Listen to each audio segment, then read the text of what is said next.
Beautiful.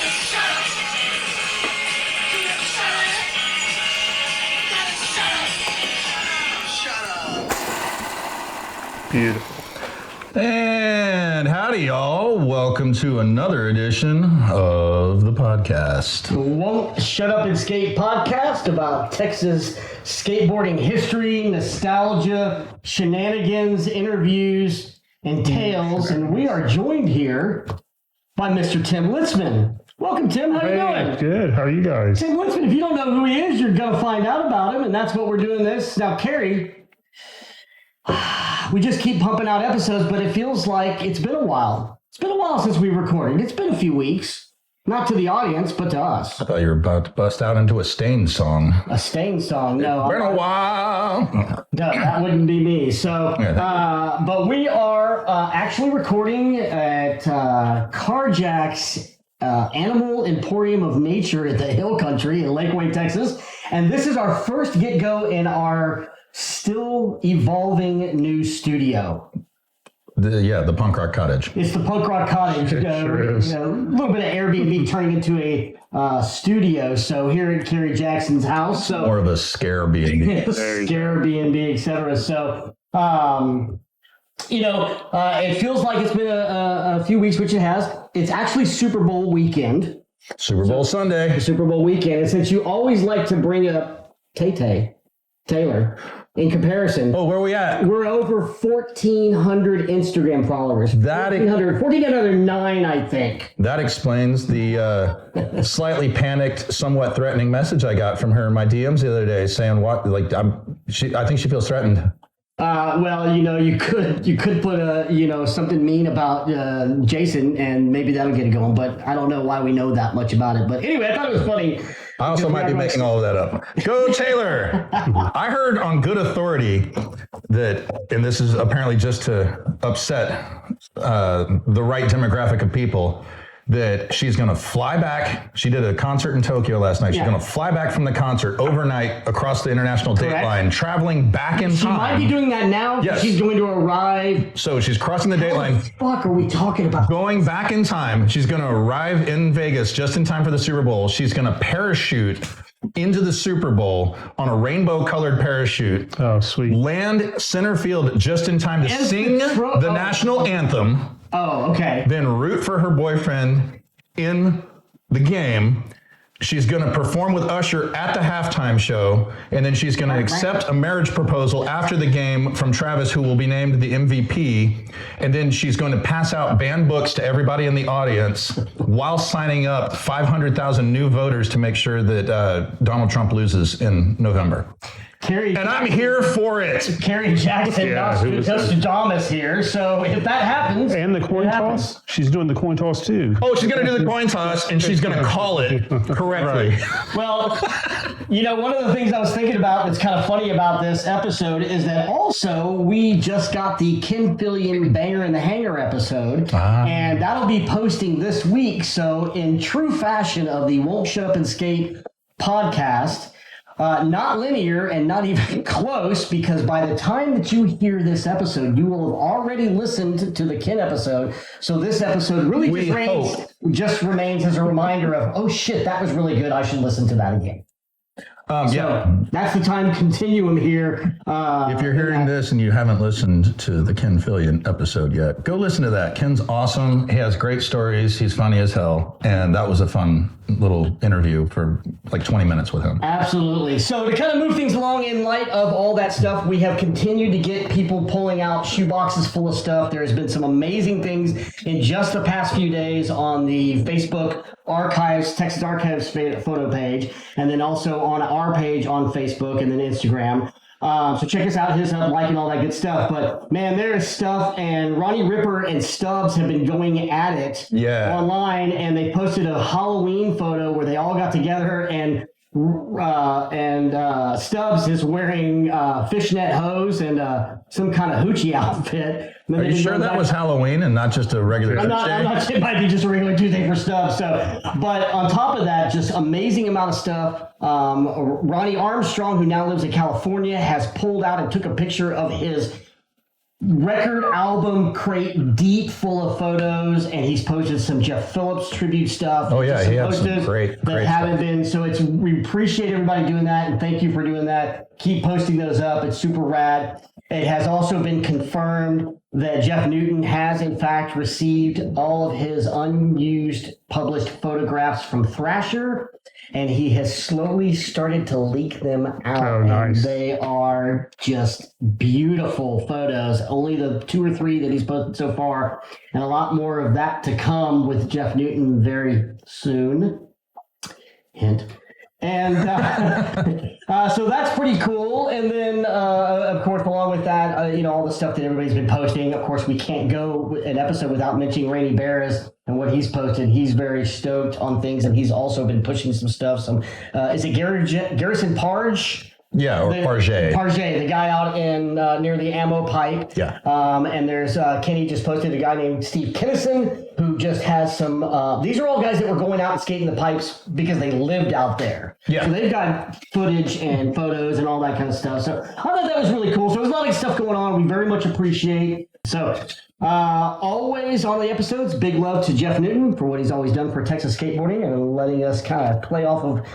The Won't Shut Up and Skate is Shut Up and Skate, the big boys, and letting us use their music and all that. Brett Stiles, our graphic guy, Jesse, Cat Palace, and all of that good stuff. So if you like what we're doing, and we do need some help as we try to grow a little bit, check us out and send us an email on our Gmail, won'tshutupandskate@gmail.com, and also our Venmo at Won't Shut Up and Skate if you want to throw us a few bones or help us out a little bit as we build the studio. So, Carrie, I sent you, I know you hate this shit, but I sent you another, it wasn't a fingerboard thing.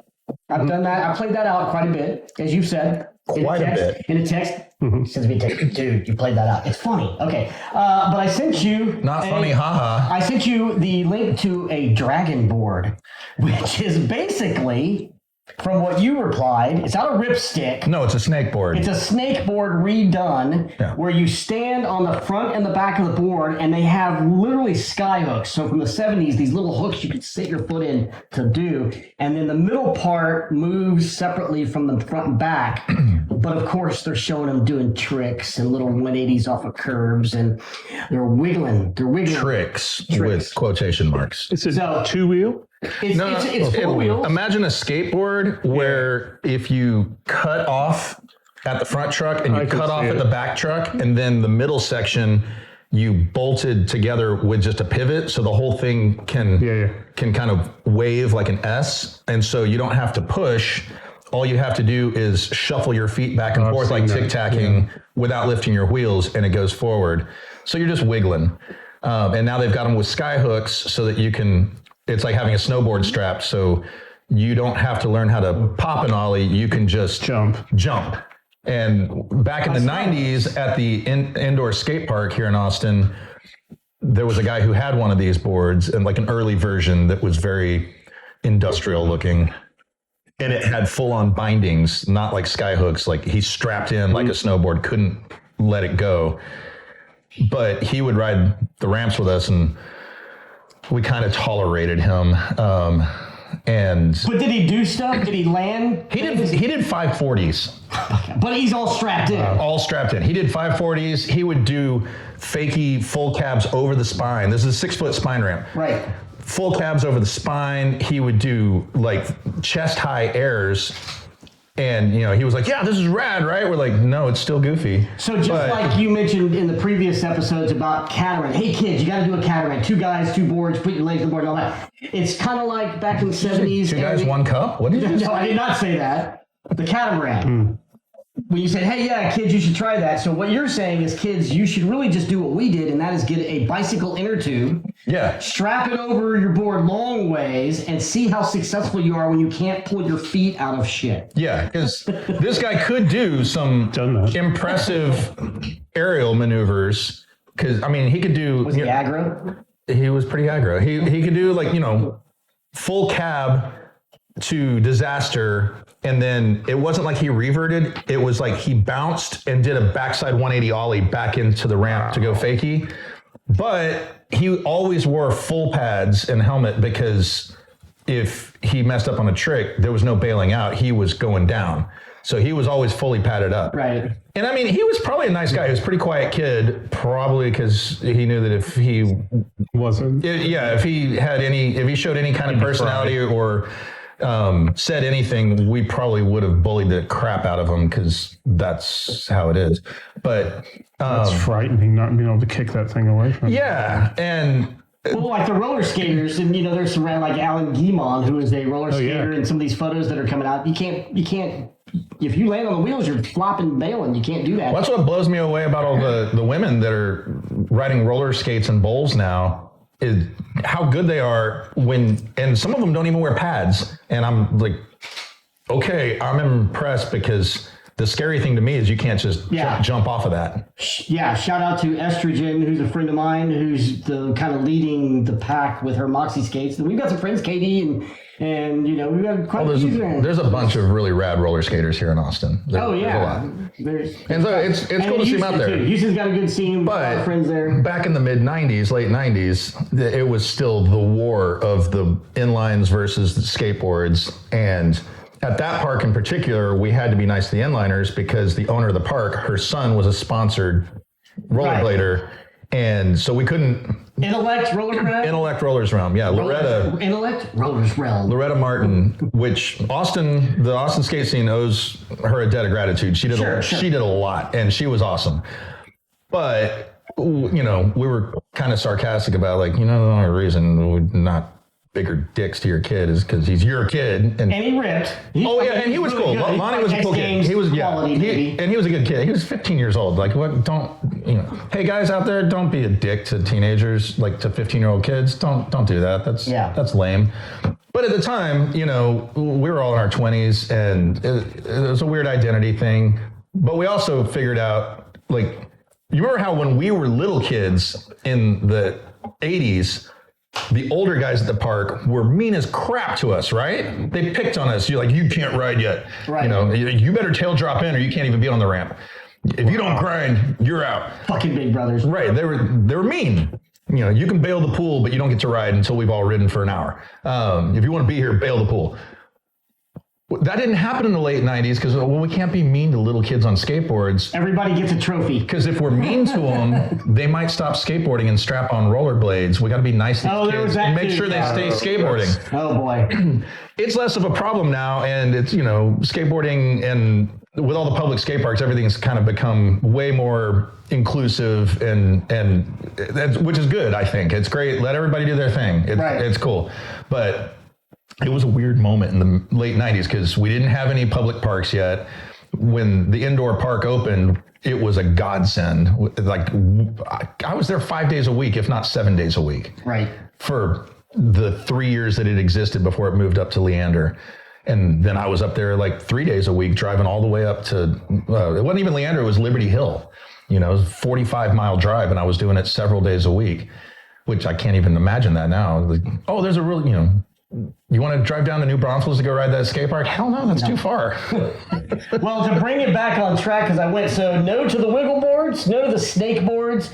They're putting a push on there. Yeah. I think it's the algorithms that throw this stuff onto our Instagram, and then I send it to you and go, hey, check out this fingerboard pants, or check out this. The algorithms keep sending it to you because you keep clicking on it, Chip. Not clicking on it. It's the amount of anyway. You have to click on it if you're sending it to me, because I gotta find out. And then I'm like, what did Chip send me? So I click on it, and now it's in my feed. To each their own. And as long as you're rolling, we'll give you respect and all that. There's some of that, but wiggle boarding. Anyway, so wiggle boards? It brought up a question. No, do they have wiggle boards? That's the next thing. We're going to make fingerboard, those high-end fingerboards, they need to get into making the drag boards. Where's the investment? Because then you don't have to push with your middle finger. You can just wiggle them both. So you use your middle finger to say fuck you. So it brings me to the question. I don't know how I got this question out of the wiggle boards, but I was thinking about that, and I was thinking about cruisers. Mm-hmm. And you kind of have this where people ride skateboarders, but they're not necessarily what we call skateboarders. They're not invested in the scene. They're not invested in the lifestyle or anything like that. And that's all fine and dandy, but they're cruisers. So I kind of made me think wiggle board is they're cruising. So what makes a skateboard a cruiser versus just, some people will say, well, my skateboard's everything. I skate this, I skate that. But for some people, it's just a cruiser board. The rider. Just a rider, like cruising to the store to pick up beer, down the sidewalk or something. But It depends on the person. right. Yeah, the rider. Yeah. But is it so if somebody is just a cruiser, they just cruise on the board. They're not doing tricks. They're not really trying anything. Is there anything with that? Are we okay? I mean, I'm sure we are. I don't know. Hell yeah. Okay. Well, first of all, Skating. I don't know. why is it up to me if I'm okay with it? Good. Ask John. Good cop, bad cop. If the skater is good with it, then it's good. Yeah, it's good. No, that's fine. I just thought I'd ask a question because these guys on the wiggle boards are just cruising. Okay, it's just like a one wheel, which we'll get back into a one wheel. Actually, no, it's not. You're right. One wheel. So what about a cruiser board? A cruiser's cruiser, but it's got a little power thing. You plug it in. You get into the electric boards. We're still kind of differentiating. Okay. Do you remember moto boards? Yeah. Yes. How do you feel about the craze of electrical boards, where you hold a little thing and you zoom and you stop with a little contraption? I'm not interested in that, but No, it doesn't seek your... I've seen kids playing around on that. Right, but is it somebody fun for who them. doesn't skate as much and maybe you still want to cruise? Do you feel like Mark Wheelis episode is fantastic. I hope you've listened to it. But I sent some text to Mike Money, who's a truist, of him riding his e-bike motorcycle. And Mike's like, I'm not going to look at that. And I'm like, why not? He goes, because it's not a motorcycle. And then he sends me pictures of him jumping on a motorcycle. So Mark has gone from a motorcycle to e-bikes, and he loves them. Did you tell Mike that a mountain bike is also not a motorcycle? This is true. I don't care how many playing cards you put in the spokes, Mike. It's not a motorcycle. He's probably not going to do the e-bike so. thing, although I don't know. I just generally was thinking because then, some skaters are going from... I bet you Mike has a setup with like 25 Nolan Ryan baseball cards. Because 22 wouldn't be enough to get the right sound, but 25, yeah. Because he doesn't want it to sound like a 75cc. He wants it to sound like a 250 or something. So he's got 25. It's got to be Nolan Ryan cards, because otherwise, So are you saying Mike's the kind of guy who adds that accessory to his muffler so his car sounds a little different, so it sounds a little more than it is? I didn't say that. No, okay. He is from Houston. He is from Houston. That is kind of a Houston thing. Does he have a wing on the back of his trunk? Ooh. No. Okay. That might be enough ball busting on Mike. I love you, Mike. I love you, Mike. A lot of tangent. But dude, you should check out that thing, because that electric motorcycle was actually badass. Oh, it's the size of like a 175 Enduro. It only, what do you think that weighed? 100 pounds, 150 pounds? It was light as hell. Way too fast. And it had way too much pickup. Right. Way too much. You had to lean forward when you cranked it, or you did a wheelie. And then Mark did a wheelie all the way down the block, turned around and all the way back, without even setting the wheel down. That's again why he was known as the baddest thing in Texas on any wheels. Yeah. All right. Oh, definitely. Here we go. As always, real quick, a little shout out to some of our sponsors and people that help us out. We thank you very much. If you want to support the show, please get a hold of us. We do need some help. We're trying to improve and get some more equipment and things happening, maybe a second camera, that sort of thing. So big love to Cockfight Skateboards, Cherry's Wheels, Break Free Skateboards, and Rainy Bears and Grackle Skateboards out of East Texas. And this episode is brought to you by our Pro Skateboards shops and skateboards. We've got our friends at Roger Skateboards. All right. And Lee Liao at Embassy Skateboards. Woo-woo. And then some of our shops, which would be Southside Skate Park in Houston, The Hangar Skate Shop, in Katy, Texas, Ohana, your good friend Boog in Galveston, Texas, Island Style Skates, who's a new sponsor out of Hawaii.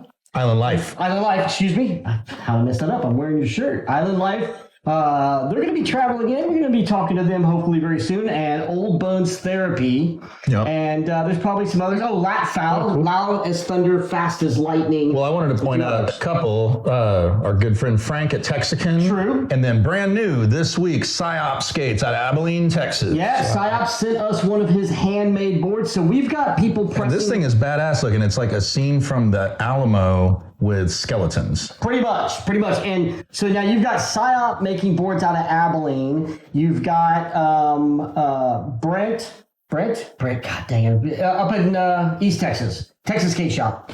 Oh, yeah.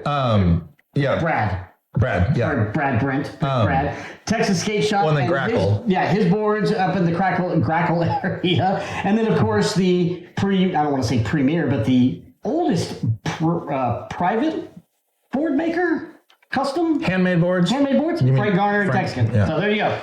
A lot of big love and all that. So as we've gone 20 minutes in and Tim's joined us here. So if you have been listening to this podcast and Tim's name has come up, and part of the reason that we're doing this podcast is because we're trying to highlight people that were in the Texas scene that were integral or important or were rippers or whatever combination. And Mr. Tim Litzmann was one of those. And you reside Galveston, Texas. Right. Grew up there. That's where you grew up. Yep. So you grew up with Booger and Bobby Morrow and kind of all those cats. Yeah. Bobby was just a few years older, but he was part of the big surf crowd. Okay. And dropped into the skateboarding. I didn't surf that much. Right. But Because big it's influence. Galveston, right? Yeah. Well, that's too also. So Those guys are dedicated. So They'll did surf you anything. grow up on the Cowtown side or in town? that was one of the questions that Boog wanted to know. Both. I never heard the Cowtown side. Well, I guess that was anything west of like 61st or 71st. Yeah, Once the city stopped. I lived Cowtown in both. I was And I forget what a they called. defector. I don't know what he called the other end of town. West. But there was two factions, and you either had to be invited or know somebody to come session at the other. And some of them were a little more surf style, and some of them were a little bit The different. West End, I would say, was more surf style. Yeah, I think that's right. Although there were a lot of surfers on the East End too.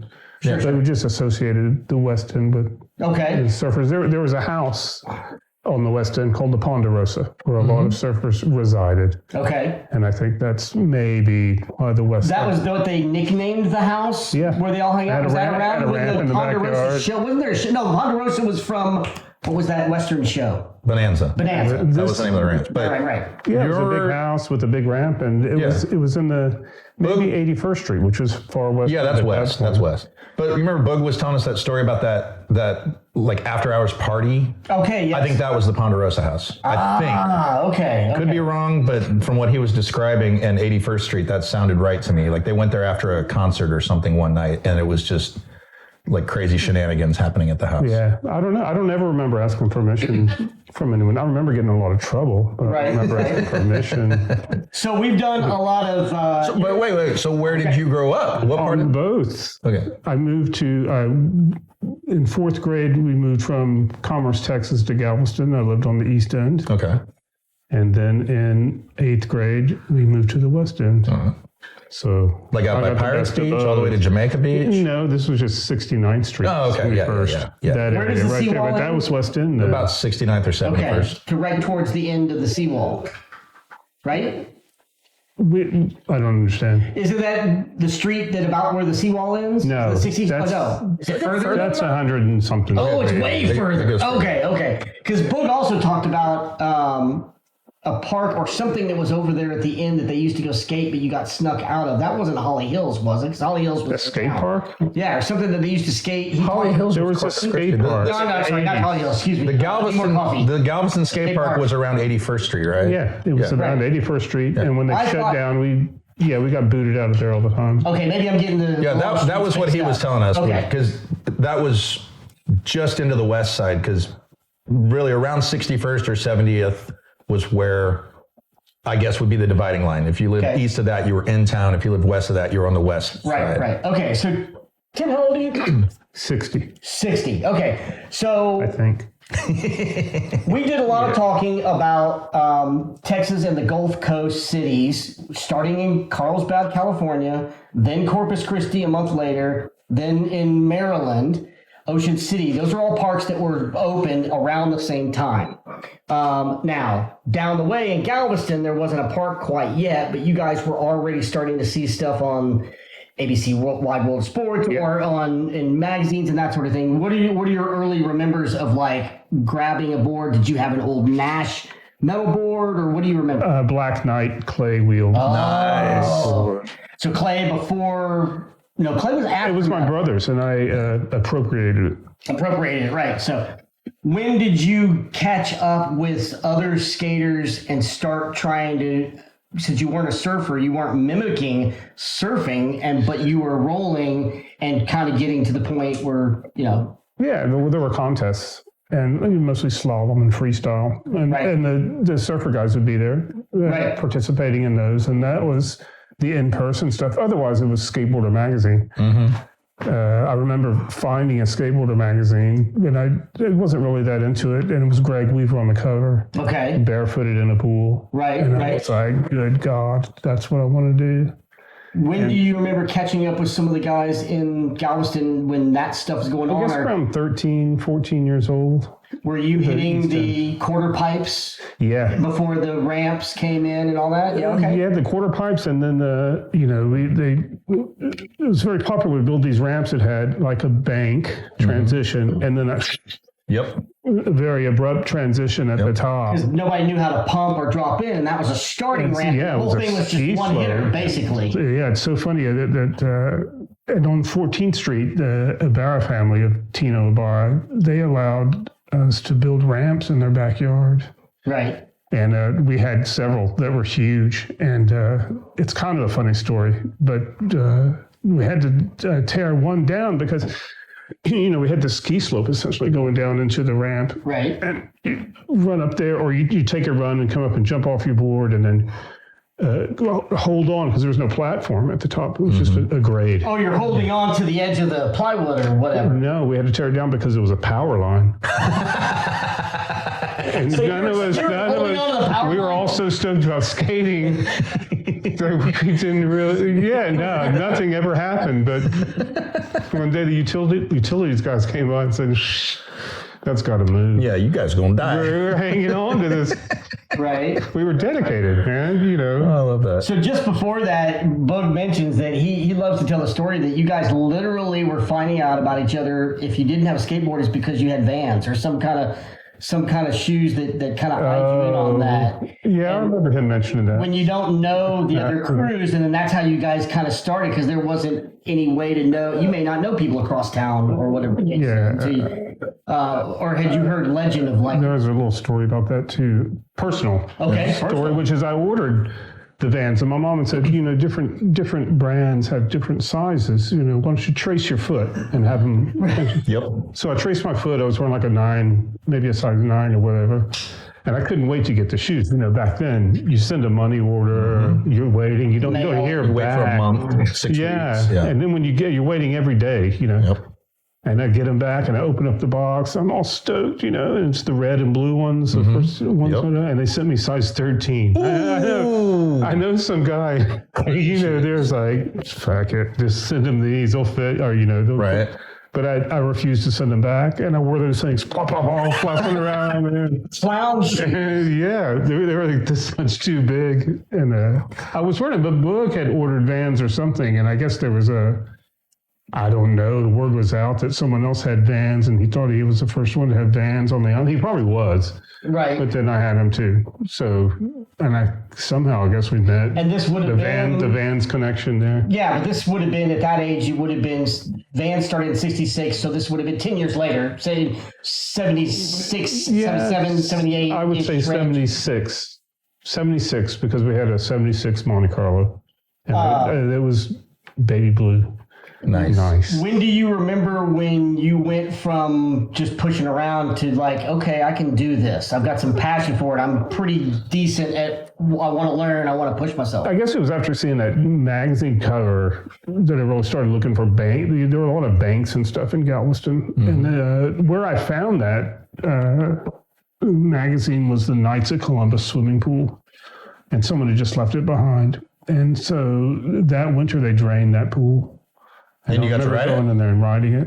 I only got 2 rides, but was it still on clay wheels, or had you upgraded? No, I'd upgraded. All right. That was a very fast upgrade. From all of a sudden they were loose ball bearings. Yep. Cadillacs. It was a Logan, and it was Chicago trucks. Yeah. Okay. It was a full setup from the surf shop. Yeah. Okay. Just ready to go. Right. And I'd gotten it as a Christmas present, and it's winter time, and they had drained the pool. And went there, but although the pool wasn't open that time of year, the Knights of Columbus, the bar was open, so the bar was right next to the pool. So We always got popped doing that. All right. But that was pretty much, I guess, the pivotal time in becoming dedicated to it. And right across the street from there was the courthouse where Cooper and those guys, the Quintanilla brothers, Martin and Henry, lots of flat concrete with slight grades and stuff like that. And we used to meet up out there at night. It was well lit, no foot traffic, and do tons of nose wheelies, tail wheelies, gorilla gripping, other boards and stuff like that. Which I guess brings and it was a scene. Yeah, I guess that brings to a point because I'm gonna pause and I'm gonna get to a question I forgot to ask at the beginning. I'll get back to that. But is that where you became leaning towards freestyle? Because that was a big. Was those early days of skating those areas? Because we're going to get into some freestyle here in a little bit, and you were pretty good at it later on. We're going to talk a little bit about it. But is that where you kind of started doing those kind of freestyle-y nose wheelies? It was all the same then, whether you were skating banks or doing freestyle or whatever. Yeah, you just do everything, right? The apartment complex that I was living in had a covered garage. Okay. And so it had this great flat piece of concrete that during the rainy season and stuff like that, I was able to skate down anyway. And so, I pretty much got into freestyle. Okay. And you know what? I still get ribbed for it. That's okay. Todd Prince will never let it go. That's fine. You got some love from Bob Lofton, I'm sure, in Dallas. I said I was going to pause, but I'm not. I'm going to move that question before we get to the San Marcos days. Because I think it's more appropriate there. But so when do you remember? Boog is pretty instrumental. Bobby Morrow was obviously a big name. He had the first board, signature board. We don't know if it was a pro board. When did you catch up with those guys and start seeing and knowing what those guys? Because those dudes were kind of high school, part of leading the pack. They were in the group of people that were leading high school because I had a different link, which was Bobby Morrow and Brett Hopkins were incredibly good athletic skateboarders in the sense that handstands to V-sits to, all these things, upper body strength, being surfers. All the stuff that they were doing back then also. Yeah. And so it was Bobby Morrow and Brett Hopkins were two of the best. And then, there were tons of other guys like Kenny Carmona and J.B. Holmes that just had this total flow. But Brett Hopkins ended up becoming my brother-in-law. He was dating my sister in high school. Okay. And he was kind of my connection for new boards and stuff like that. And through him, thank you, Brett, I became associated with a lot of other people there. And then Boog in high school also built a ramp in his backyard. And so I hung out over there. And you obviously weren't just freestyle. You skated everything. You skated whatever's going on. But I like freestyle is, you have a limited amount of space. You could have just a 4x4 foot. Sure. Right. Well, from what I found out, you progressed in freestyle, but you also progressed in bull riding or vert riding and that sort of thing. I hope so. It's kind of a combination, and even slalom. So, slalom. Do you remember? I want to motorize slalom. Oh God, that would be. Have you seen the guy that tries to take the 3-wheel motorcycle, the dumb ones with the 2 tires in the front and the one in the back, and tries to take it in the bowl? No. And he tries to ride a bowl and it flips out, breaks the bike and all. It's been around for a couple of years. Yeah, I did see that. That was somebody reposted that dumb shit. So that's for the electrical board, I feel like. Although, what's his name? Jeff Tatum. Yeah. He does electric boards in ditches and stuff. Yeah. Do you know who Jeff Tatum is? Yeah, UFO. Yeah. So he does that stuff. The inventor of the backside ollie. Yeah. It was the JTR. That is correct. No, on a longboard. On a longboard.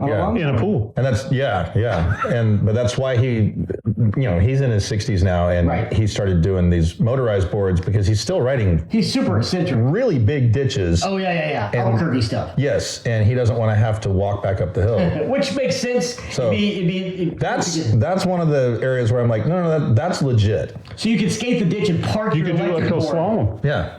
Well, at the electric board and bring it back up, you'd be okay with that. Well, at the chute up in Round Rock, where we were doing the ditch slalom, there's this ditch up in Round Rock that's like about a third of a mile long. Mm-hmm. It's really long. It takes more than a minute to go all the way down. Nice. Takes Some people a lot longer. Hey, I beat my time every time in the last event. What made you think I was talking about you, Chip? Because I'm slow.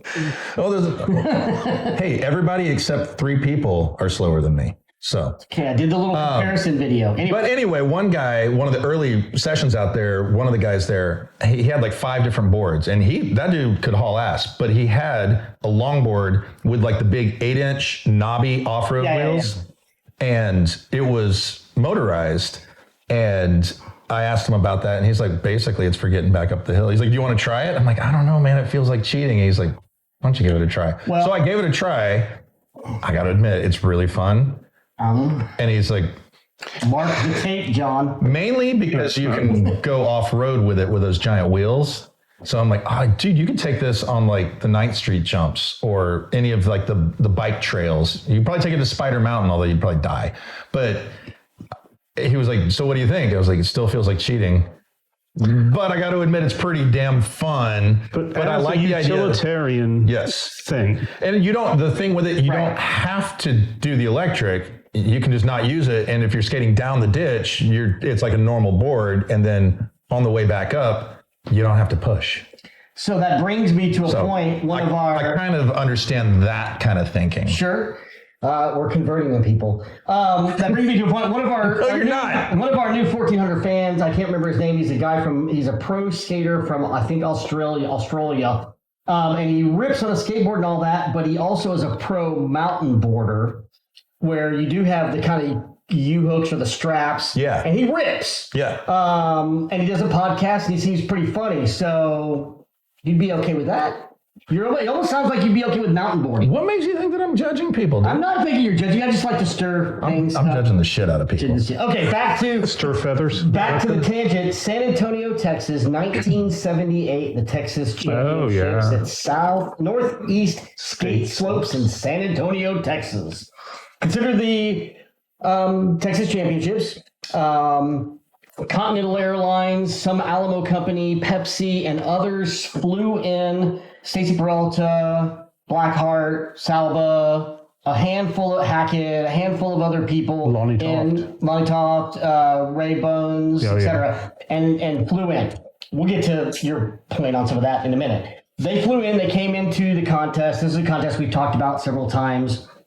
And in that contest, in Texas, had you previously met Donnell Distribution and Stuart Singer and all that, or heard about him? Oh, no, I had seen him skate. Okay, you've seen him skate.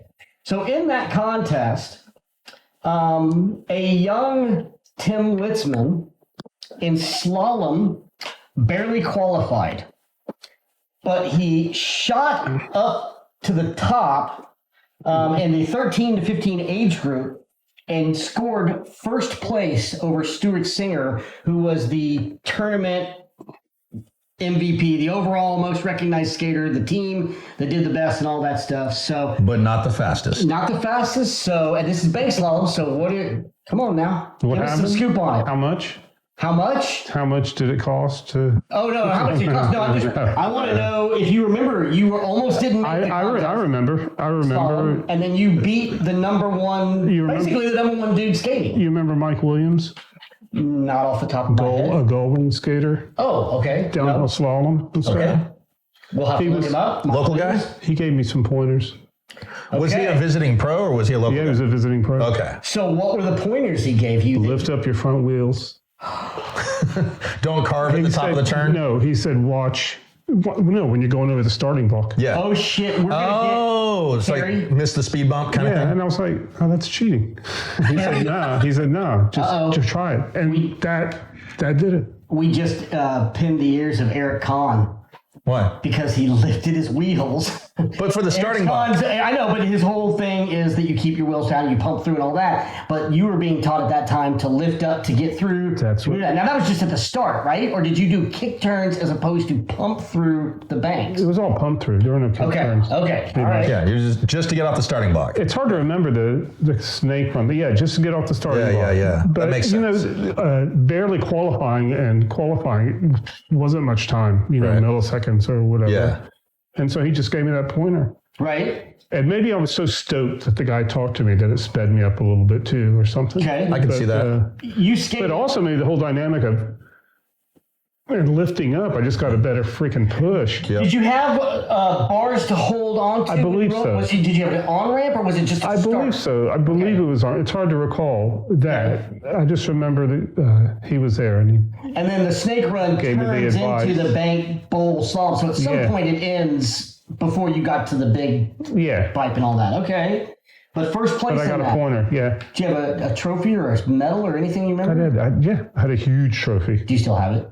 No. And I got it signed by all the guys that were there. Nice. That's very rad. So Hurricane Ike swallowed everything. Okay, that's too bad. I know Everything. some people that happened to. You were still on the island when Ike hit? Not me. My family. Oh, it was, okay. Yeah. Yeah, that took out a I lot. was in New York. Yeah. Did you? Oh, we're gonna get to that. Did you skate all the events?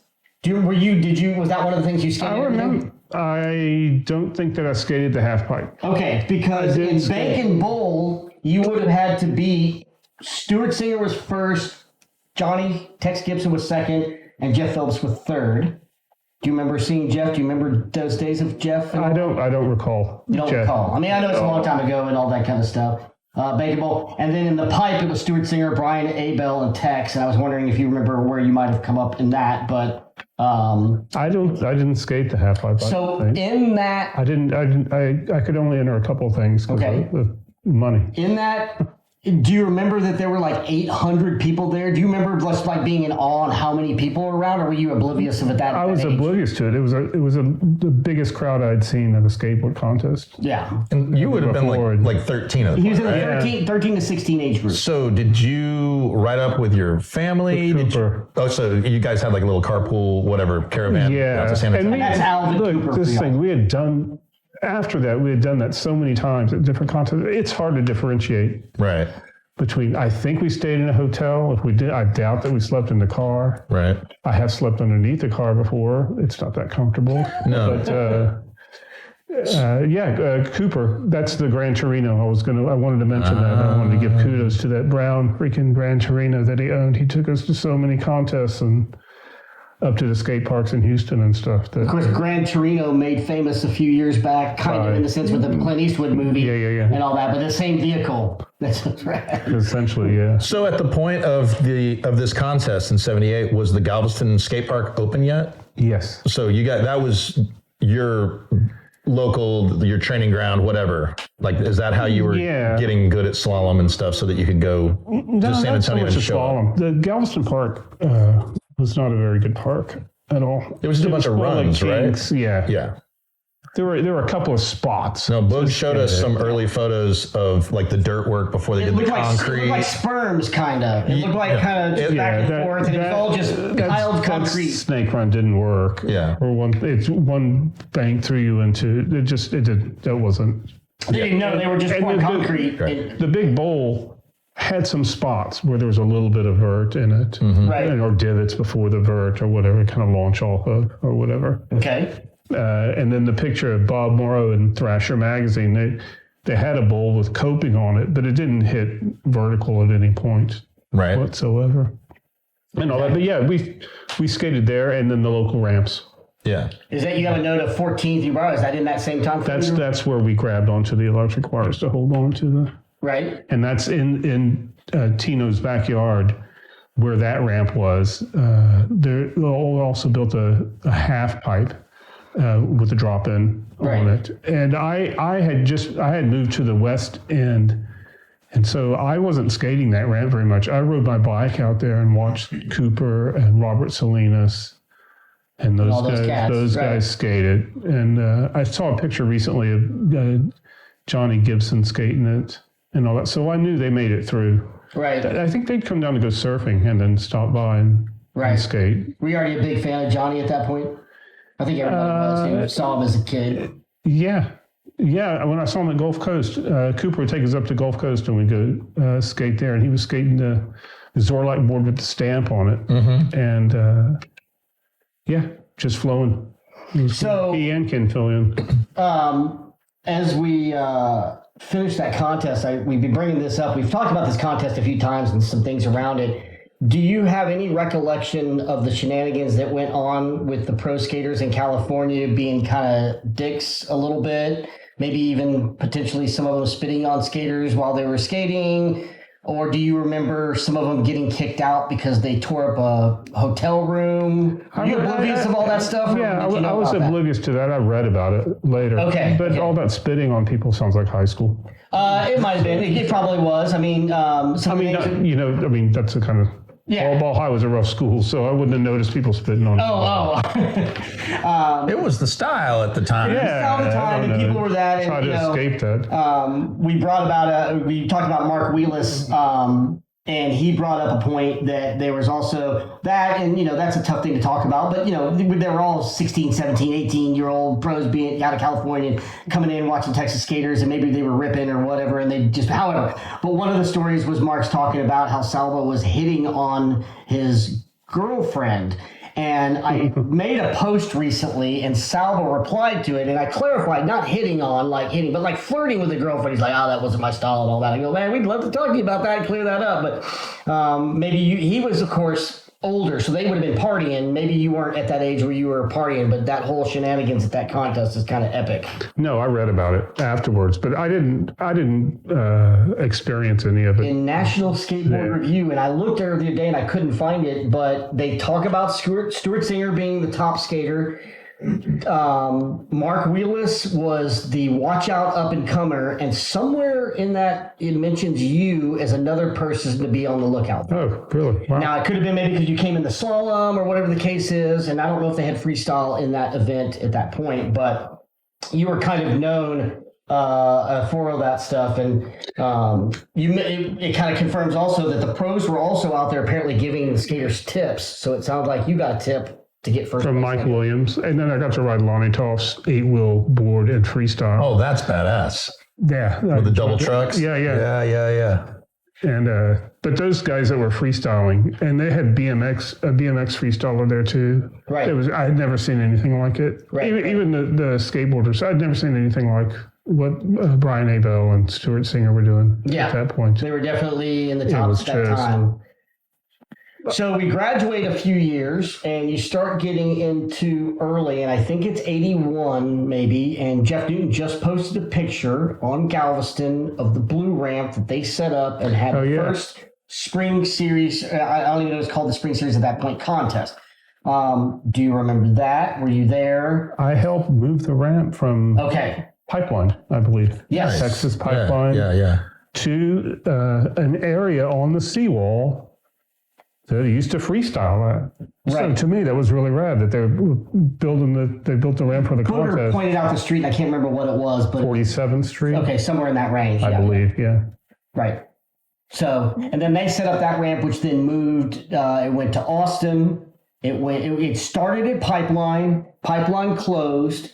They got rid of the blue ramp. That blue ramp became Newton bought it, and then it became that ramp that we're talking about. And then it moved to Austin, and then Dallas in some convention center of some sort. Did you follow that series? Did you skate other events? I did. I think the Dallas one was when Alan Gelfand was a guest pro skater at the convention center. Okay. And that was a fun contest. There's a interesting point in Booger's episode that we talk about that has to do with Alan Gelfand's book, and that he was the inventor of the ollie, and then when he came to Texas and saw the dudes that were doing it or maybe doing it better or whatever, that kind of started the trail of Gelfand falling off as being a top name pro.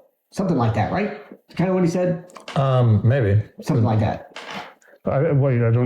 He was, Alan Gelfand came out. Alan Gelfand's book, and he mentions Booger. Gelfand didn't write the book. Oh. Right. The book is called The Secret History of the Ollie, and it was somebody who came up, and I think the guy came up in Florida, but he was a big fan of that, and he used that as a starting point to write a history of skateboarding. Correct. He did 2 volumes, and they're like Encyclopedia Britannica. Right. Because when he turned in his manuscript, they were like, this is going to be a 1,000-page book. And he was like, yeah, no. So he split it into 2 volumes. And so it's like 70s up to about 80. And then it's where skateboarding went after that. Yeah, it's pretty cool, but it's it's a lot. The mention is that he mentions Booger, and in that mention somewhere he talks about how Alan Gelfand had seen that people had taken his trick he invented, the ollie, and perfected it, or even maybe done it bigger, better, whatever, and that after that he kind of realized that his career, he wasn't going to beat that trick, and that other people were already doing that and doing that. Really? So it's kind of just an interesting point that came up, and for whatever reason in that book that was written, Booger was mentioned. So need to. He was such a ripping skater with good style. And, sure. Oh no, absolutely. And I can't imagine that that would be his. I don't know if it wasn't his demise. That's not what we're saying. Yeah. Just it was one of those things. I don't think you really heard as much about him in the top ranks after that as much. So, but in that spring series you mentioned in Dallas, I mean, this may have been Brett, but did you get third in freestyle? Do you remember placing in freestyle at that?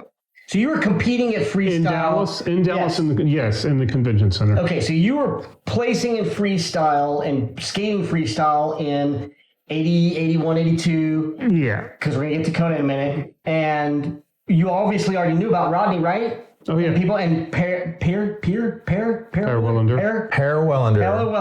So you already knew those guys. Andre. And you were following those guys and learning tricks, or was that? I mean, they were younger than you. They have to be.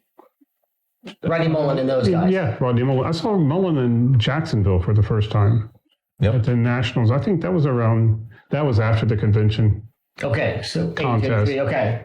But I believe I placed in that and on the in the half pipe in the convention center, but I don't recall. Okay. I don't recall. Like I said, I just remember it was a great contest inside, so it was odd. Right. And there was all this other stuff going on. There was this kind of frenetic pace with everything in the building. Right.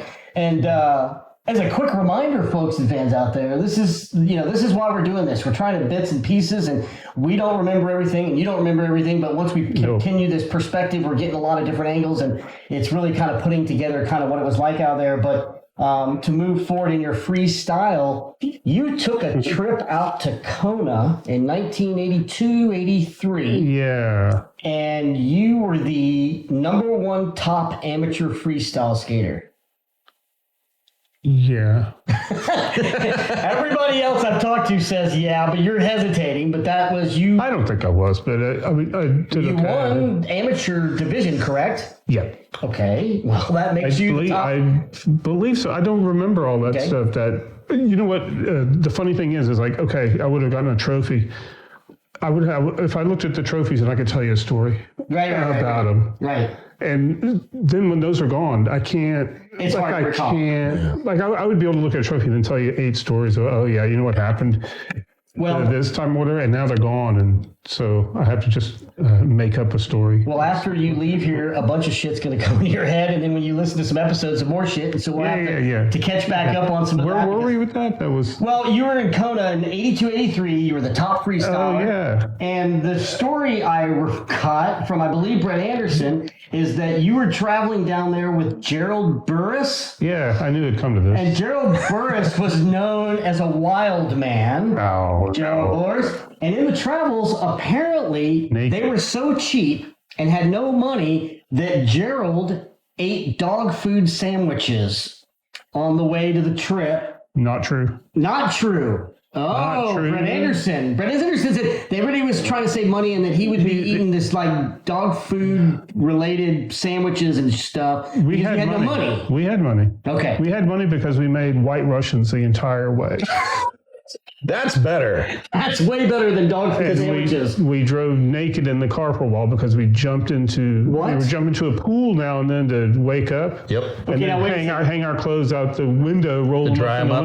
Roll them up in the window. Yep. Now this is what we were driving naked, drinking White Russians, driving to Kona. Decision process, folks. This is where I hear we can't stop here. This is bat country. Yeah, and this is where we're finally getting into it, getting you to open up a little bit there, sir. So how did you get to the point? Where was the decision process of dudes? It was all dudes, I assume. No, get naked. It was not. Oh, okay. So it was the 70s, the end of the 70s, early 80s. You were still free loving. 82, dude. 80, it's still free loving.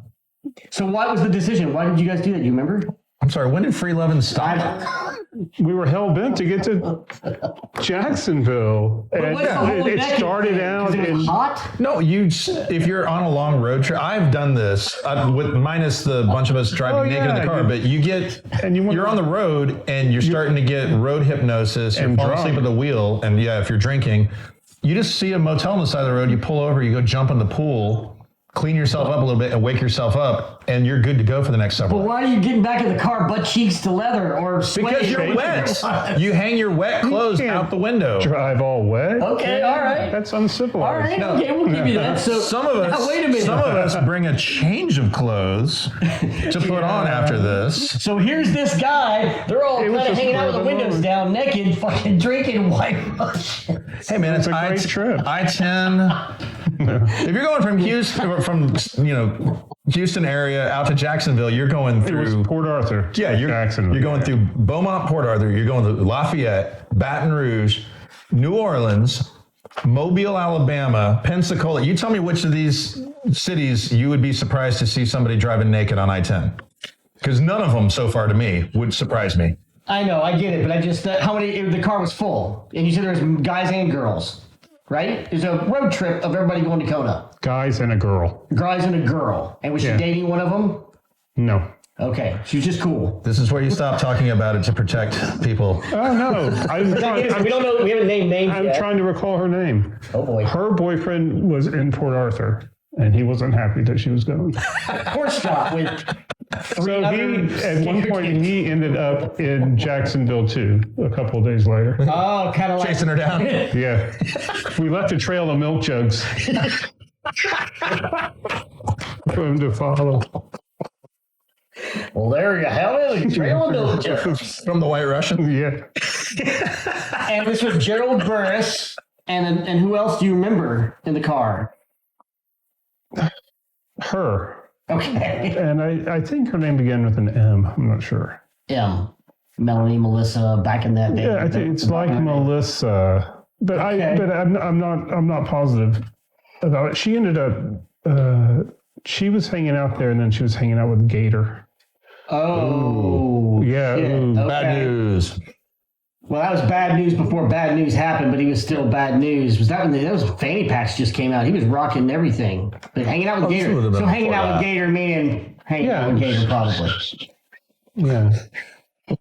Okay. So to the contest. Probably got well hooked up with Vision Streetwear if she was with it long enough. Was Rodney at that contest in first place? Yeah. Because he never lost a contest. Yeah. Okay, so you were at that contest watching. So what were your freestyle maneuvers? What were you doing that got you top ranking as an AM? And you met Rodney? I don't know. I had a couple things that, it's all these little intricacies of stuff, little variations on tricks like Casper Disaster's front side landing cross-footed and then spinning to shove it out of that and everything. It's more how you strung the things together than particular maneuvers, I believe. Yeah. More than just tricks. Like a run, but a routine at that time. Flow matters. Right. Flow matters, or to me, anyway. And so it was all about moving that around and spacewalking. And Did you have? We're doing 1-footed 360s without taking your foot off the board. How many 360s could you do? Regular ones? Sure. 30. So, upcoming in Austin, by the time you hear this will already probably have happened, but April 7th, we are going to the Tony Hawk, Rodney Mullen live show they're doing here and in New York, spoken word about stuff. And recently they had Rodney on Tony and Jason Ellis podcast, Hawk vs. Wolf, and they talked about this 360 specifically and talked about how challenging it is to get after a few. But if you're saying 30 or something, he talked about that would be the top. He talked about this thing where he figured out that they could put pennies in the fingers of his gloves, and then as they started to spin and you pull your weight in, that made you get more spins. Do you remember any of that kind of stuff going on? No, that's fancy. Do you remember what? I mean, 3360. I have long arms. Sure. So once I start to pull, it takes a while to pull all the way in. Sure. And you didn't get dizzy. He also talks about where you just kind of get in this state where you're not dizzy, you're not really looking at anything, but 30's crazy. Like, no, yeah, you just, three, I mean, that's crazy. You train yourself. I mean, you don't. I didn't train myself on purpose to be able to do a lot of 360s. But when you start out with like 7 or 8, and you're just working your way up, by the time you get to 17 or so, you just keep going. That leap to 30 is much different than from 3 to 9. Yeah. Did you have long hair? I have had long hair before. Did you when you did While I was, Stacy no, I Peralta? wasn't nearly as cool as Stacy Peralta. Not at all. No, I wish. All right, so back to it. So Brett Anderson, Poindexter, remembers it wrong. No dog food sandwiches by Gerald Burris. Not on the trip with me. So maybe there's something else he's forgetting that actually happened. That may have happened on another trip, but with me it was White Russians, and I don't remember any food whatsoever. Yeah, I don't understand the dog food thing. It's not that much cheaper.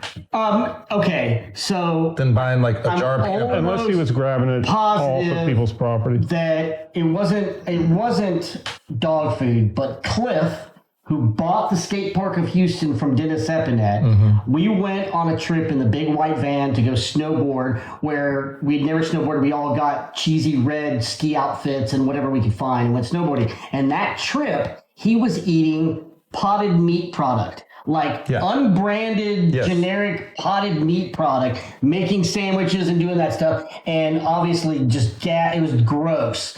Not only gross eating that out of the can, but it got gross because he was stinky and farty and all that stuff. But that's what makes me think of the dog food. And I don't think potted meat product and dog food, I mean, there's still, $1 a can or 50 cents a can. Back then, probably not, like 25 cents, a can. Yeah. But I guess people thought that they could save money. It was before Top Ramen. I don't know. I think it might have been Gerald just for shock value. He was more of a peanut butter guy. Well, peanut butter. They called him Wild Man. Brett called him the Wild Man. He was the Wild Man. Okay. Anyway, he was a little bit. All right. Anyway, so he's a damn good artist. There you go. Oh, let's take a tangent. Artist brought that up. So I guess it's more of a clarification, and I've already alluded to it, and I think we're correct about this. But I'm going to bring this up because I found it. Oh, there's a picture of you in a helmet. Yeah, that's in the driveway. That's a picture of him in the helmet. Out tic-tacking around. Okay. And we'll get these online, but there's a picture of you doing an invert on the clown ramp, like a legit invert on the clown ramp. I'll show that again in case John, but we'll get that up in the right place so we edit it in better, hopefully. This skips ahead a little bit, I think, but are you a well-known modern expressionist artist? Yes.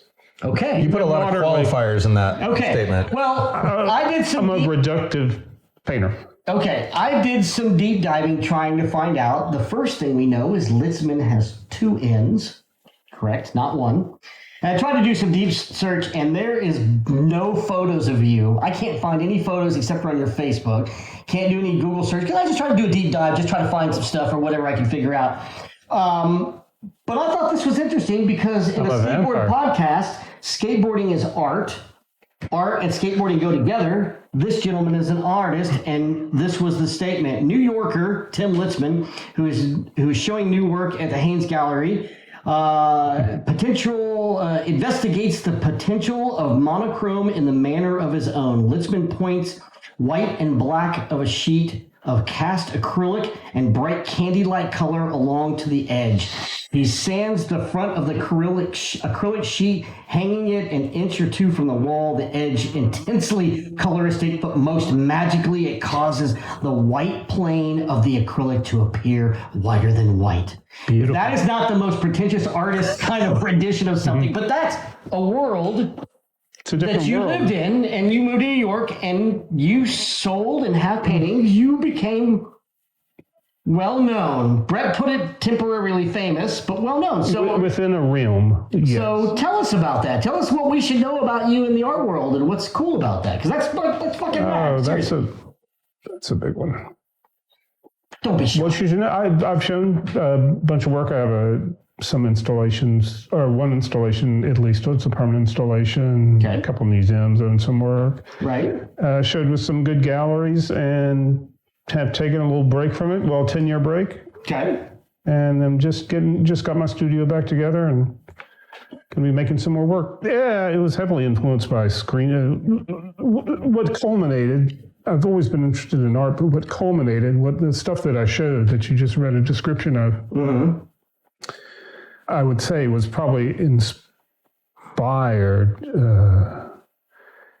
tangentially, as you said earlier, by the way a screen looks after you've cleaned the ink out and that translucency, the screen like printing. a t-shirt print screen. Yeah. Okay. And also growing up, looking at surfboards and that layer of removal between the resin and the artwork on the surfboard, hence the edges on that stuff. So they're pretty much all about a monochrome field, just a field, and then the edges define the object itself in a way, but then they also bleed into that field subtly. And it's all about what you mentioned earlier, and I believe I did too, with that flow, that surfing, that style. So it's a very stylistic way of working with color and all that, and removing anything out of it that I wish. Actually, I can't say that's necessary, but just reducing it down to exactly that which I wish to look at. So is your process you create a monochrome acrylic sheet, and then are you distressing it? Are you sanding it down to get that edge? It's not unlike the screens here, or what is it? The light filters? The filters. Yeah. I use it's a milky white plexiglass. Okay. But this isn't paint on a canvas. It's behind. It's like the Hinterglass malaria, the full painting behind glass. You're painting behind the glass. Okay. Yeah, for that field. And so what you have is you have a protracted field of color. Yeah. And there's already a slight vibration there from that, because we look at the surface and then what you see is something coming to 1/8 of an inch. And when you paint the edge of that plexi, that 1/8 of an inch, there's this capillary light effect that the bleeds in. Yeah, it gets slightly diffused in from And so, and then again, it's kind of like the freestyle thing. It's where you draw everything together. It's not so much that, paint the edges of this and that. It's how you draw it all together and all the combinations thereof. Right. Whatever. And it's for a particular audience, essentially, those that perhaps share the same sensibilities I do. But I guess that's it. That's all I have to say. That's very How cool, pretentious was that? No, it wasn't pretentious. I mean, it's obviously, you said about 7 words that I got to go look up later, but you obviously know what you're talking about, and you're deep in it. And I think it's cool because I like to see the transition of skaters who still roller skate or involved, and where they make a life from because they had some creative vision that came from their love of skating. Yeah, skating has got art out of everything to do with it. Sure.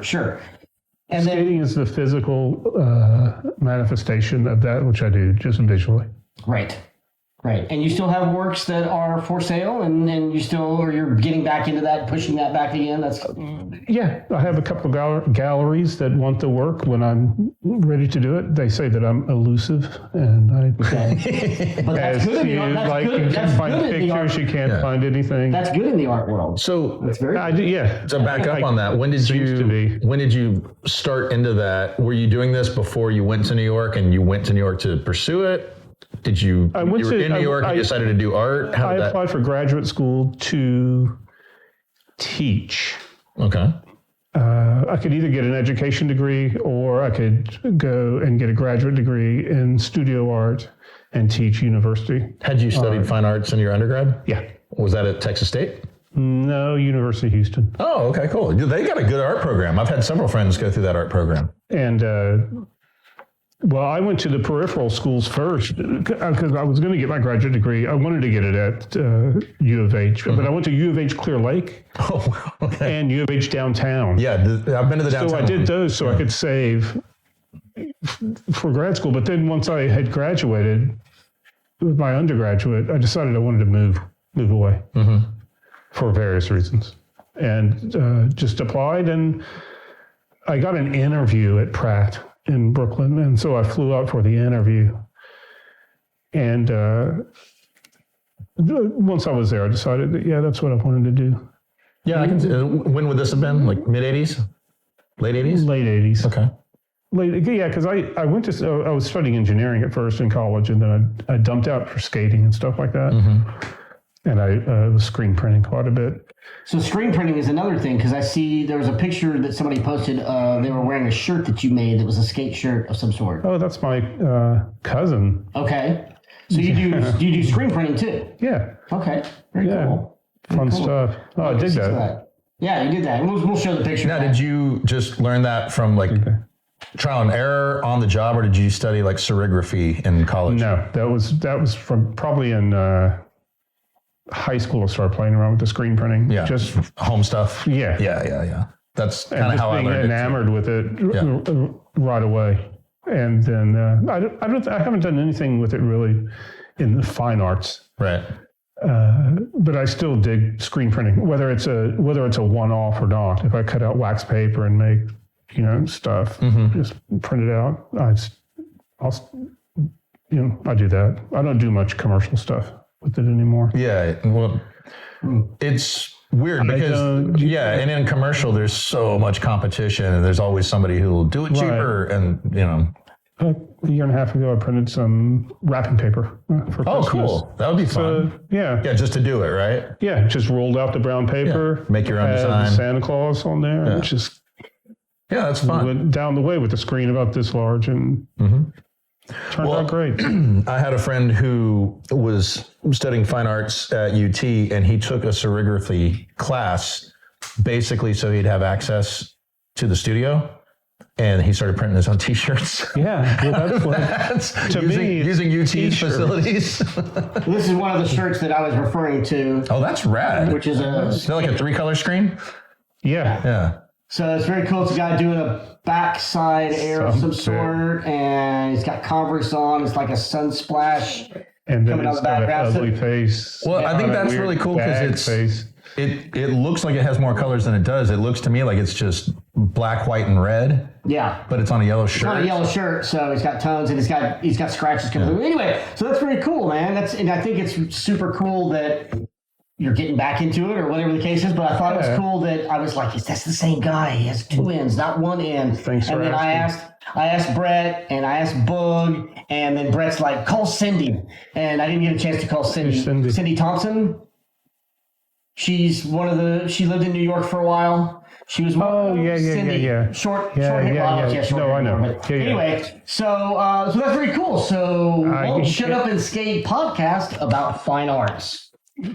More next week. More next week. So now that was, what year was that when you went to New York?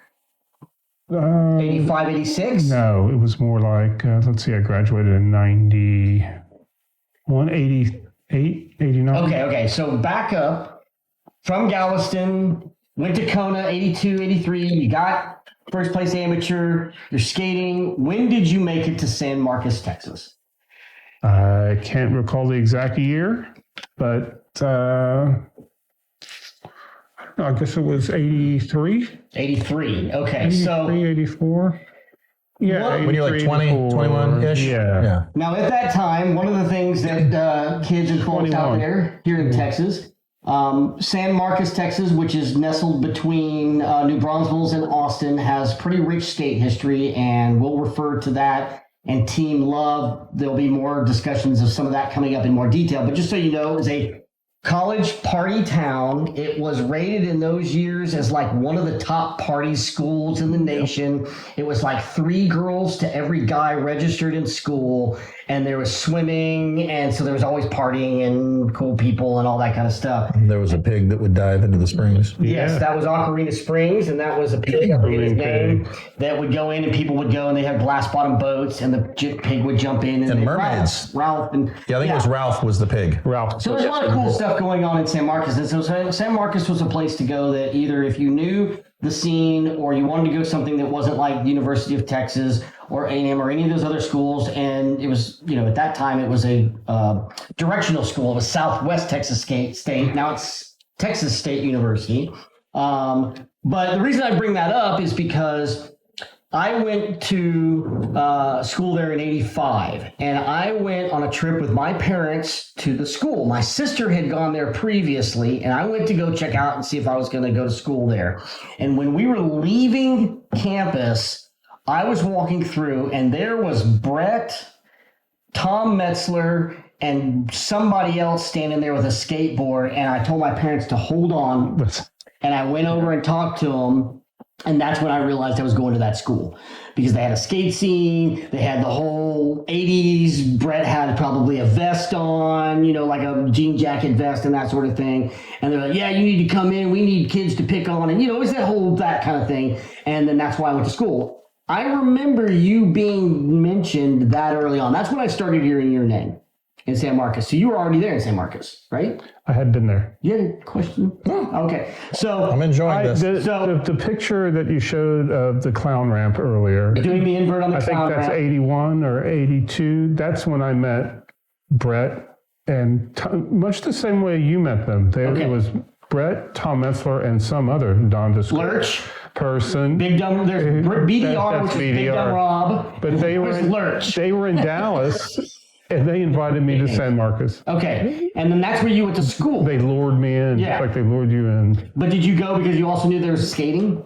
Yeah. That's the whole reason I went. Absolutely. But I didn't know all the other stuff about the school. All I knew is that my dad had gone to school there when it was Texas Teachers College. Mm-hmm. Right. Correct. And I lived in the dorm that he lived in. Okay. Which was horrible because there was no air conditioning. Sure. Like that. This was back then, and also it was the second largest business school in the state of Texas, behind University of Texas, and formerly Texas Teachers College. And they have a very good performing arts and all that kind of scene. Do you remember Charlie Brown? Yep. Of course, Charlie Brown was there in the art scene. These are all people that we're talking about and reflecting, but Brett Anderson, Poindexter, somebody that we'll be doing some interview with, of course, chimed in. And this was days before all the Shut Up and Skates, before the Spring Series stuff. There was a ramp called the Frat Ramp, which was at a frat house. Strangely enough, there was a ramp at a frat house, which those always seem in San Marcos. Yeah, butt heads, but there was a frat ramp there, so it must have not butted heads with that particular frat ramp. Well, Rusty was the guy that got us in there was a member of the frat, and he was an avid skater. Now, that's not the same Rusty that is the Rusty who is now the beekeeper guy on TV. No. Okay. The Rusty in San Marcos that used to do all the preaching, and not preaching, he would always go in and talk to all the people preaching religious and try to convert them differently and question stuff. And he was crazy. He ran for governor or something like that. I wonder if that's I know who that guy is. Is it different Rusty? But I don't know him. Different Rusty. Okay. Different Rusty. Different Rusty. So Rusty Shackelford? No. He is now, and I'm sorry, Rusty, I don't remember your name if you're listening to this, but he is now on Discover TV or whatever. He is the beekeeper guy. He's got big dreads, and he does a show about beekeeping, like one of those kind of semi-reality. Schumacher. Rusty Schumacher. That's his name. My next guess was going to be Griswold. No, but if you look up Rusty Schumacher, he's well known as a beekeeper and makes bee honey and all that stuff. He was a guy in San Marcos. He was a skater. He was a skater in the early days, and obviously not the same Rusty. So tangent there. Now, to illustrate for people listening to this who might not remember what it was like in Texas in 1983, 84, 85. First of all, the drinking age was 18 still. Yes, it was. And so you graduate high school, go to college, you're a legal adult. You can go to the bar, you can buy beer. And we got grandfathered in when they turned 21. Or when it turned You didn't have to skip a year. Yeah, which means if you were 19 and 20 and they said, oh, now the legal age is 21, guess what? You're still good. You still got to drink. Yeah. But San Marcos had crazy blue laws and everything closed at midnight. And it's Sunday. Yeah. And I remember in the 90s, the habit in San Marcos was you go hit up one of the bars on the square. When it closes at midnight, let's all jump in a car and drive to Austin and go party out until 2 a.m. Wow. And then drive home wasted at 3 in the morning. Naked, yeah. Naked. So naked. This was also the pattern in the mid 80s, right? Correct. Or did y'all just stay in San Marcos? No, I don't know. If you remember correctly, and we'll bring, again, kids, we're going a lot of deep places of San Marcos, Texas, Central Texas. There was a bar, and across the street from it was a store called Weist. And Weist was like a little mini Target grocery store, everything store. And there was a wall called Weist Wall, and we used to sit on that wall. We'd go in and get Milwaukee's best six packs for like $2.50. Drink, and then walk across the street to go in the club, which was $5 all you can drink. Let me repeat. No. $5 all you can drink. Yeah, it's like when it was nickel beer night at Numbers. Right, and I forget the name of that club right Wild Bills? Well, it was Wild Bills. It was a massage parlor, then Wild Bills, and it changed to something else. There's another name for I it. only knew it as Wild Bills. Okay, but you knew that, so that was San Marcos. Was this on the square or just off the square? Pretty much off close to the square, within a block or two. Okay. But it was... Was the Triple Crown going back then? No. Okay. I don't think so. No. But it's just, San Marcos was crazy times. So, San Marcos... But would y'all drive up to Austin to go see, like, the big boys and the Butthole Surfers play? Sure. And Bad Mother Goose, when it got later, Bad Mother Goose, who derived from the big boys, kind of played in San Marcos with Retarded Elf and some other bands and that sort of thing. So that all was going on. I was lucky enough to be around the big boys, but I did not get to see them play. I'm assuming you got to see them play multiple times. You friends with Tim or knew Tim? No Tim? I've met Tim. Okay, yeah. I've talked to him a little bit. Yeah, I've skated with him when we at Pflugerville, just meeting up, but I don't know him very well. I'm a fan of his art and all that stuff, but I don't know him that. Yeah, there's some pretty famous Pflugerville ditch, one of the more famous ditches in Texas. There's some pretty famous footage with the big boys skating, and my first trip was there, skating a contest, tripping on acid.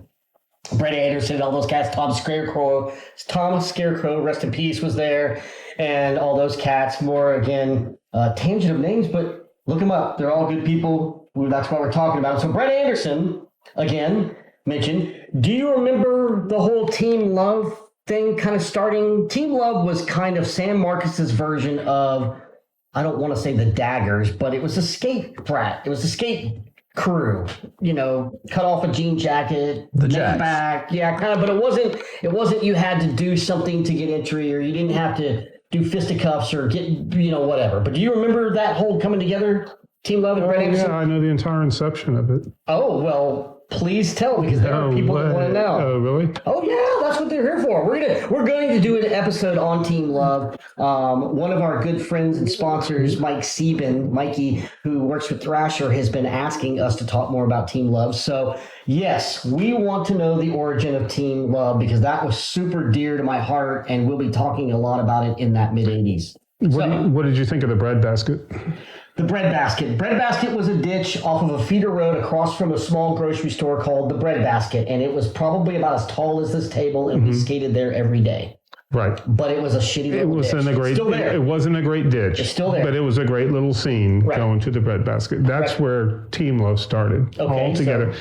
There was a guy from Austin, a very dedicated skateboarder, rather new to it, who wore a spiked belt, ripped jeans, cut off T-shirt, and skate with this, and had a mohawk, and he was wanted to learn. Kerry loves dudes that skate like they're flexing. Well, he was just so aggro, and he wanted to be able to. But he was aggro like punk rock, like I'm gonna be. Yeah. But on his, and I forget his name, nice kid, just going through some stuff. And on his I was hanging out with Tom Metzler and Gumby. I'm Gumby, damn it. Because we would go there and, buy beer at the Bread Basket and go skate. I loved the place. It was a shitty little ditch. Like it's still there. You can look at it in San Marcos. It's off of the feeder road off of... but it was a lot of fun to be there with buddies. And fun. Oh, yeah. It's still there. Yeah. Off the feeder road where? Across from a little store before you at Ocarina Springs exit. It's going to be... on the left-hand side, there's a store across the right-hand side, and then a hotel right next to it before you get to the light to turn on Ocarina Springs Drive in San Marcos. It's on the southbound side of the freeway? It is on the southbound side of the feeder road, between the feeder road and the embankment that leads up to the freeway. You'll miss it. Blink and you'll miss it. Okay. It wouldn't fit in this room, but it's small. Okay. But it's fun. I skated it 6 years ago.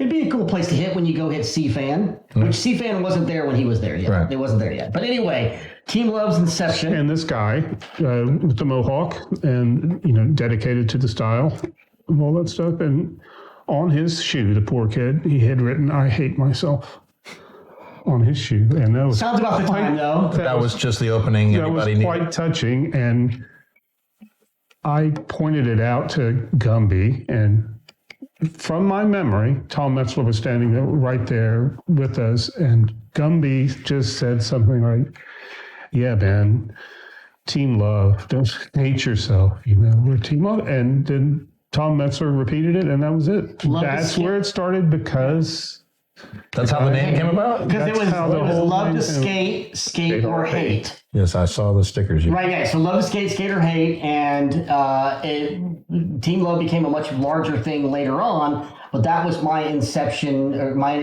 getting into San Marcos and joining Team Love and having skaters. And it's really cool to hear where that came from because we're sitting here talking. You guys are like, this, that, and another. But this ditch was integral. It was the spot that we could skate, other than Sewell Park, which was a park next to the river that had some steps and some large seating that you could jump off and on and that sort of thing. But outside of that, there was downhill skating and curbs and the basic stuff. And then there was people built ramps. Mm-hmm. Raised ditch. Did you go to Raised Ditch? I did not go to Raised Ditch. So, but that was Breadbasket was a ditch that you could go to. It wasn't a bust. It was across the street from a grocery store, and pretty much people left you alone because they're like you're zooming by the car going, "Oh, they're skating," and didn't give a shit about it. So, Was the Butthole Bowl there when you were? The Butthole Bowl was there, but I skated. I have very little memory of that. I mean, again, partying. It was the number one party school in the country in some magazines, so I took well advantage of that.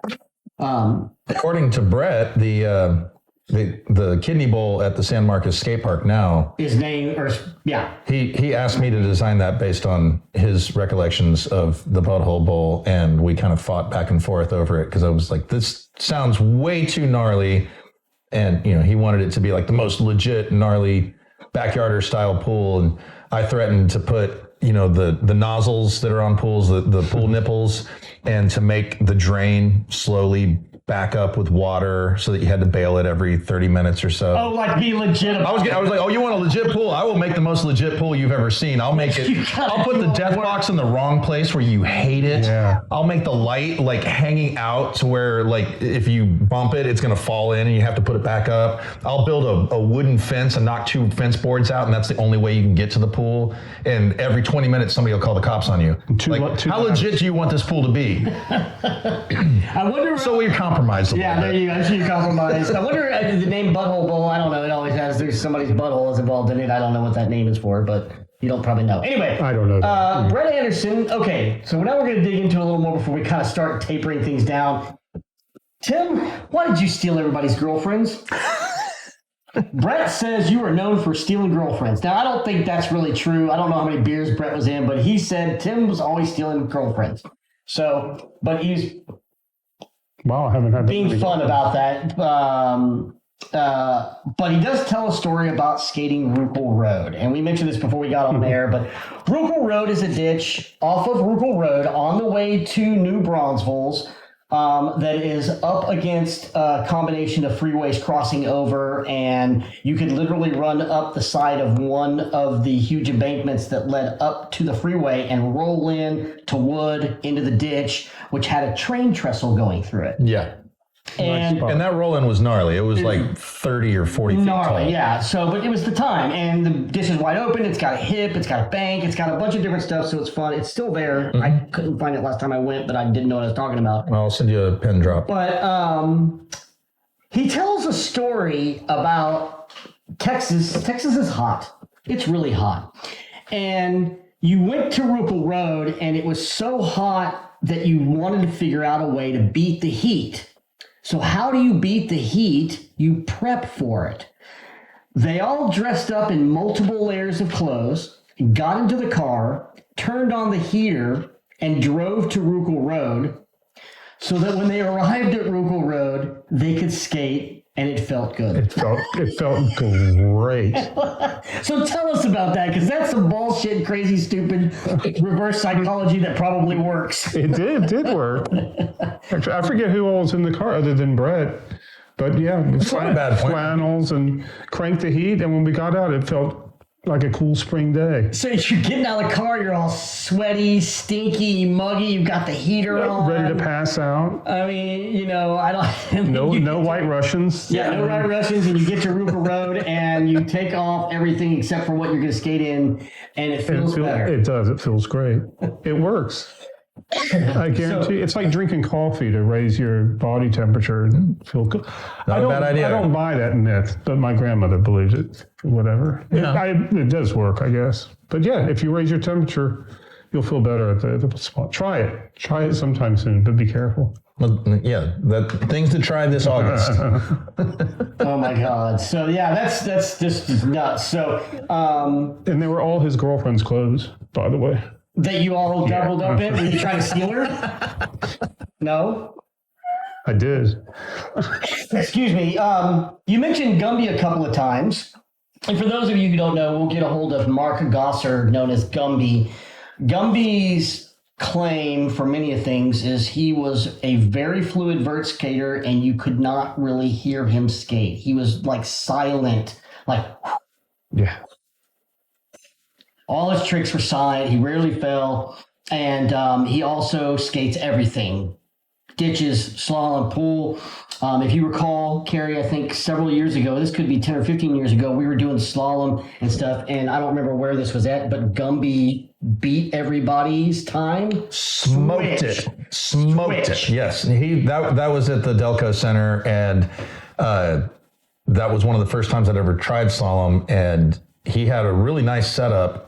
And he let me try it, and that's when I realized he was skating backwards. And not all the time, but no. But on that, like, I did a run, and then he did a run, and to slow himself down, he did it switch, and he was still faster than everybody. And I got inspired, and on his board, because I think it had radical trucks. It had something that turned amazingly well, Right. and I could do the course switch, not anywhere close to as fast, but I could make the whole course without bailing out. Yeah, he was really good slalom guy, really fast, and he's just He's fun to skate with. Yeah, too. yeah, Mark rules. Together. yeah, that's just crazy story that he did it all switch off that. But anyway, Gumby from Harlan area, South Texas, known as a very fluid skater, Frank puts you in the same light. Frank from nice. Texican made a comment somewhere in comparing you to Gumby in that you skate everything super creative and very flowy. And I thought that was a pretty cool statement, because you mentioned Gumby a few times, and he's a pretty well-known person in Texas. And I'm saying that because there's a lot of people that aren't from Texas that aren't listening, but hopefully you're learning something about these guys, and we'll hopefully get Gumby on at some point. But I thought that was very cool that he compared you that, because you did kind of skate everything. Yeah, that's nice. And that was cool thing. So Flattered. from San Marcos, because we're kind of starting time to taper down here. Let's go. What do you remember from those San Marcos days? Is there anything before you left San Marcos that you remember from those shenanigan days, or stories that we haven't mentioned that might be of interest? No. No. Okay. Well, there you have that. Nope, that's it. Nope. That's a good editorial right there. I like I that. left there. I moved to Houston, and Right. I was living near Easy 7, and I had always been ditch skating, but Okay. I really got into the fact that it was skating distance from my house, Oh, perfect. and doing that. Were you living in Oak Forest area? I don't remember what they called the area. It's just it's close to there. 43rd. Is it Oak Forest? Yeah, it was 4502 Nina Lee. I'm pretty sure that's Oak Forest. That whole neighborhood around there Is that is Oak Forest? Yeah. And I think I may have met you. This would have been like late 80s. Yeah. Yeah, because I started skating Easy 7 in 85 or 6. Oh, cool. Nice to meet you Yeah. again there. That's where I met Mike Neiman for the first time. Yeah. And like several who was the one guy? that was on. You remember the Houston Chronicle used to have this insert on Sundays called Zest magazine. Oh yes. You could pull it separately. Yeah, it was a pull-out section of the paper, and it was like their version. It was like a lifestyle. Yeah. And it was, a tabloid size, and the cover was a full color, full page photo of this guy doing a tail block at Easy 7 on, I believe, a Zorlac double cut with a shrunken head. And I feel so bad. I'm totally blanking on the dude's name. But then there was like a 3-page article about the ditch in there, and it said, at Watonga and 43rd Street. My dad said, "Oh, I know where that is. I drive right past that when I go to Flying Saucer Pie Company to buy pies, because it's on 43rd. So he drove me over there. I was 15. And to me, that looked like the most amazing skate park in the world. I couldn't believe that was a real place. And I got him to start bringing me there like once a month. And as soon as I turned 16, we lived out by Highway 6 on the west side. So it was like a 20-minute drive, but I started going there basically every day after school. And we were we were regulars. It's a hot ditch. Yeah, and it's still one of the best places to ride. And that's very cool. So you've kept skating in one form or fashion, at least rolling around ditches. I'm doing the best I can. Well, and it's important. It's cool that you're just getting out there. What is your go-to these days in Galveston? What do you do as far as rolling around? Or I'm not in Galveston. I'm in you're not Oklahoma.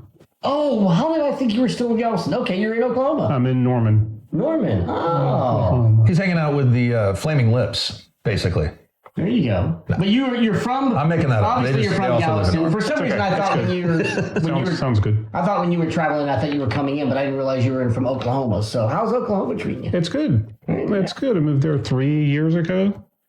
Are you a Sooners fan? I'm indifferent. Okay. Don't want to get him riled up. Because what time is it? It's 12:13, Gary. Oh, yeah. And Oklahoma still sucks. Yeah. What game is on today? The Super Bowl. Yeah. Really? So, what time does that start? I guess as we wind down, who is Arnie Hogue? He was in San Antonio as well. Okay.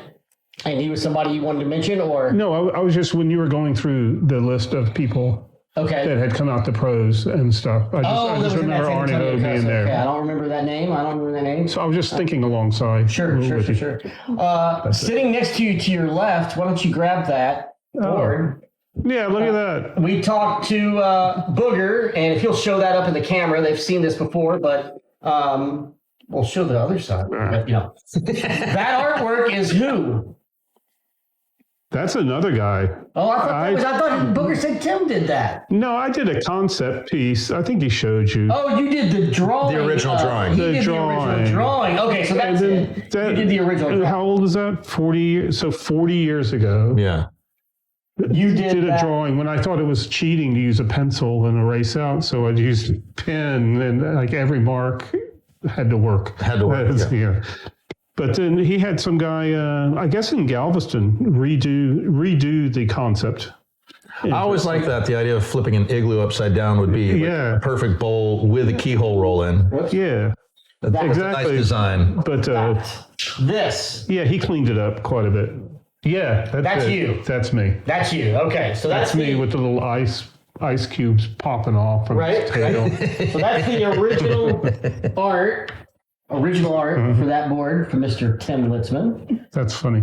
So, I like it. My kids would like that. You were friends with Tom Scarecrow? In New York, yeah. I was friends with him in San Marcos too. Okay, so but in New York, we got to be pretty good friends. I think this is a good spot for this. In all the episodes, not all of them, but we try to give some love and shout outs to some of our fallen skaters, people who have passed, people who are no longer here, and in our episodes, the name Scarecrow has come up quite a bit. And I don't recall the year that he passed, but I think it was in the 90s or early. It would have been the 90s. 90s. But tell a little bit about Tom Scarecrow. Anything that you want to remember on our fallen friend? Well, he was always a little nuts. He was a fun guy, genuine. It seemed to be a little troubled with things unknowable to others. but was always there for you if you needed him. And in New York, he did some crazy things, like he would traverse the subway tunnels from Brooklyn to Manhattan. Traverse meaning walk them and dodge the trains. Meaning that like you go down and there's like a walkway like along the side. Beside the tracks, yeah. Oh, that's kind of gnarly. He asked me to do it one time. Right.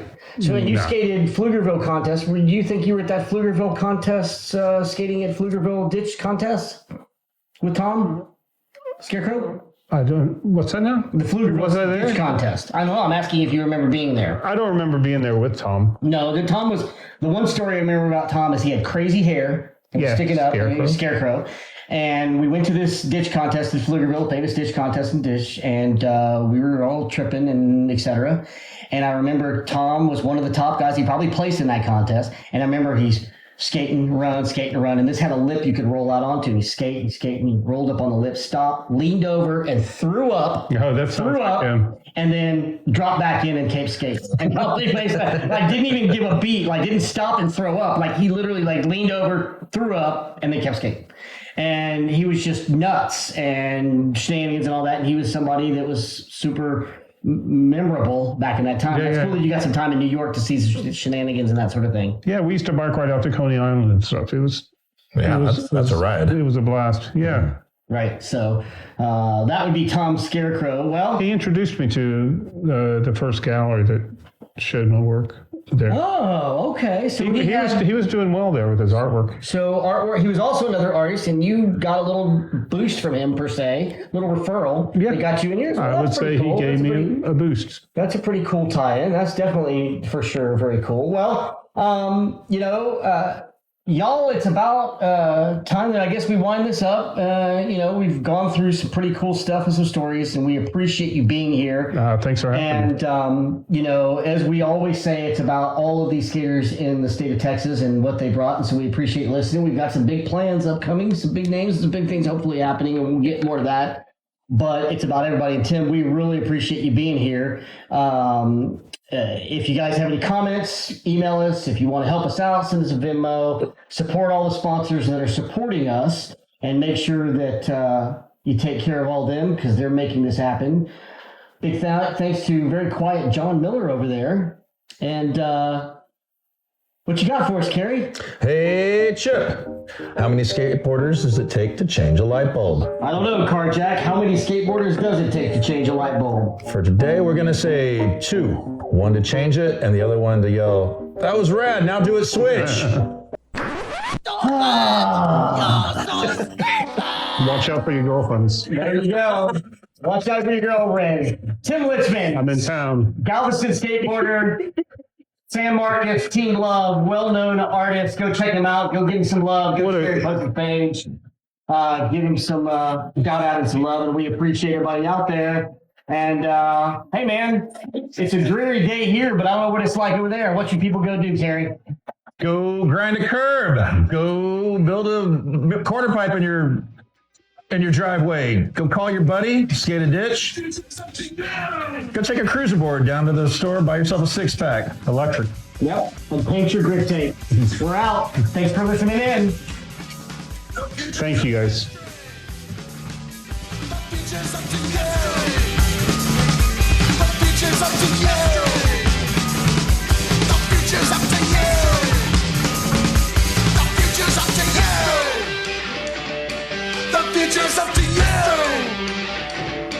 The future's up to you. The future's up to you. The future's up to you.